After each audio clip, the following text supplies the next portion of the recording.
Sampaoli, De Zerbi, c'est le duel tactique du week-end. D'un côté, on a un Roberto De Zerbi qui veut continuer sur sa bonne dynamique avec l'OM. De l'autre, un Jorge Sampaoli qui est en mission pour redresser le Stade Rennais après un début de saison compliqué.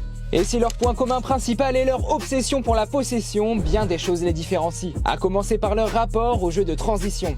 L'Argentin s'accroche à son jeu de position strict, là où l'Italien utilise la possession pour piéger l'adversaire avec des transitions létales. Fidèle au précepte de Marcelo Bielsa, pour qui il avoue avoir une réelle admiration, Sampaoli oblige ses joueurs à jouer très haut. Une tactique de contre-pressing à la perte de balle qui demande à son équipe de se dépenser sans compter ses efforts. Mais qui devient plus posée lorsque son équipe a la balle pour avoir au maximum le contrôle du ballon.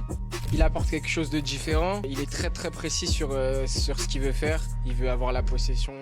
Et même s'il veut maîtriser le jeu, son équipe ne dispose pas forcément des profils adéquats. L'arrivée de Seko Fofana pourrait par exemple combler ce manque de justesse dans le cœur du jeu rennais et apporter un peu plus de créativité à une équipe qui propose parfois un jeu trop stéréotypé. Car Sampaoli, c'est le genre d'entraîneur qui privilégie les techniciens capables de réaliser des relances courtes pour repartir de l'arrière. Pointilleux sur le jeu de son équipe, il l'est un peu moins sur son dispositif. 3-4-2-1, 3-5-2, 3-4-3, il est difficile de sortir un schéma tactique préférentiel quand on parle de Sampaoli, tant il aime changer ses dispositifs. Imprévisible sur son système, l'ancien coach marseillais est l'opposé de De Zerbi qui préfère assurer avec le même dispositif tant qu'il fonctionne. Et c'est d'ailleurs le cas en ce moment puisqu'il semble avoir trouvé la bonne formule après avoir testé plusieurs systèmes en début de saison. Plus calme, De Zerbi mise moins sur sa personnalité mais plutôt sur ses idées de jeu novatrices pour tirer le maximum de ses joueurs. Il a par exemple réussi à transformer complètement les visages de Luis Enrique, Leonardo Balerdi ou encore Valentin Rongier